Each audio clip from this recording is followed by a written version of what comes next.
میں کہ مسلمانوں کے دور و حکومت میں سرکاری ملازمتوں کے لیے ہندوؤں کو بھی فارسی پڑھنی پڑتی تھی. جیسے اس کے بعد جب انگریز آ گیا تو ہم نے انگریزی پڑھی. اب جہاں فارسی جو ہے پڑھی جاتی ہو وہاں اس کے ثقافتی اثرات کیسے موجود نہ ہوں گے؟ لہذا ان کا معاملہ یہ تھا کہ وہ اپنا جو اصل تہذیب اور تمدن کا معاملہ تھا اس سے بہت فاصلے پر آ چکے تھے. لہذا جب انگریز نے یہاں کلچرل ریولیوشن کا آغاز کیا، اب نظام تعلیم کے ذریعے سے ان ہندوستان کے رہنے والوں مسلمانوں اور ہندوؤں کے دماغ اور ان کے فکر اور سوچ کو بدلا جائے، ان کے ذہن کے اندر تبدیلی لائی جائے.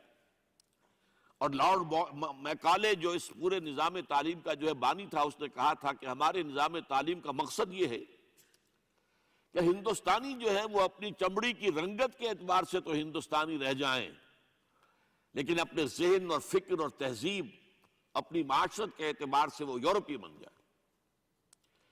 اس کلچرل ریولیوشن کا بھی ہندو نے استقبال کیا.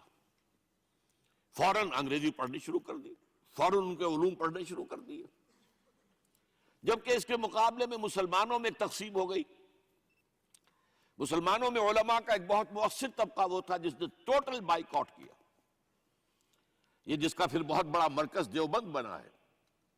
نہ انگریزی پڑھیں گے، نہ انگریزی علوم سیکھیں گے، نہ انگریزی تہذیب و تمدن کا کوئی رنگ اپنے اندر آنے دیں گے. یہ ٹوٹل بائیکاٹ. یہ معاملہ جو ہے اس حد تک جا رہا تھا، اور اس سے جو فرق واقع ہو رہا تھا کہ ہندو نکل رہا تھا آگے، ملازمتوں میں آگے جا رہا ہے، انگریز کا تقرب اس سے حاصل ہو رہا ہے، اس کی سرکار دربار میں رسائی ہو رہی ہے، اور مسلمان دور ہوتا چلا جا رہا ہے.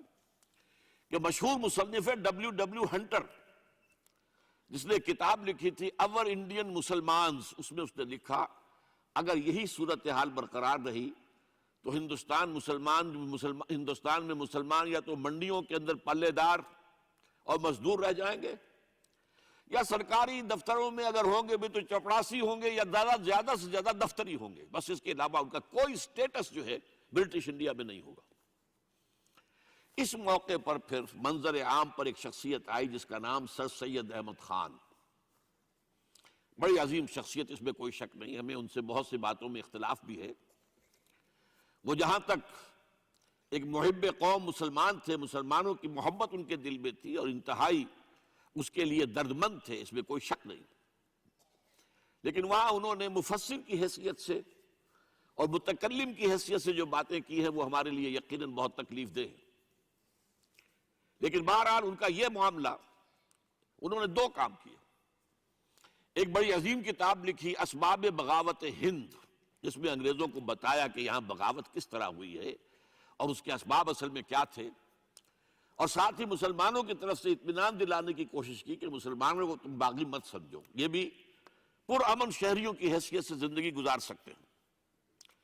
اور دوسرے انہوں نے کہا کہ مسلمانوں انگریزی پڑھو، ورنہ تمہارا وہی حال ہو جائے گا جو ہنٹر نے کہا ہے.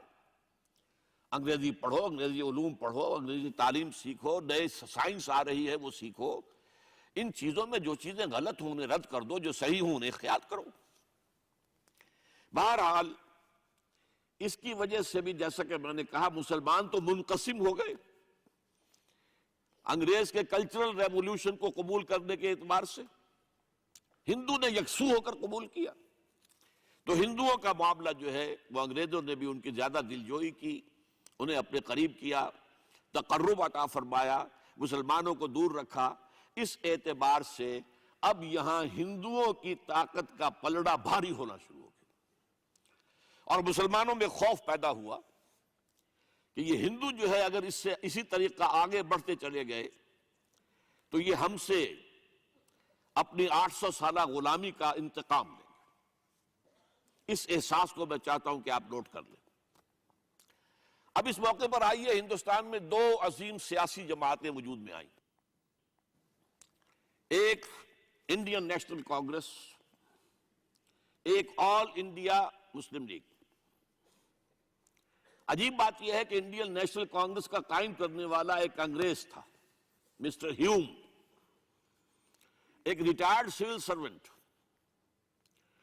اس کے کانوں میں کچھ ایسی خبریں پہنچی کہ بنگال میں کچھ نوجوان جو ہندو ہیں خاص طور پر زیادہ، ان میں کچھ مسلمان بھی ہیں، نوجوان ہیں ہندوستانی، وہ ایک انڈر گراؤنڈ موومنٹ شروع کرنے والے ہیں جس میں دہشت گردی ہوگی، قتل و غارت ہوگا،